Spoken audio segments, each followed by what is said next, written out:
আরামে গই দু চোখে দেখতে আমি পেয়েছি। একলা মনে নির্জনেতে তোমার ছবি এঁকেছি। নাম রেখেছি বনলতা যখন দেখেছি, হয়তো বা সেই ক্ষণেই তোমায় ভালোবেসেছি।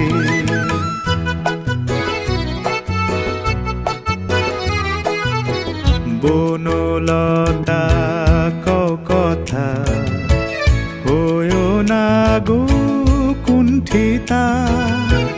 বনলতা কও কথা, হয়ো না গো কুণ্ঠিতা। একটি কথাই শুনবো বলে তাই তো কাছে এসেছি। বলবে কি গো আমিও তো তোমায় ভালোবেসেছি। একটি কথাই শুনবো বলে তাই তো কাছে এসেছি।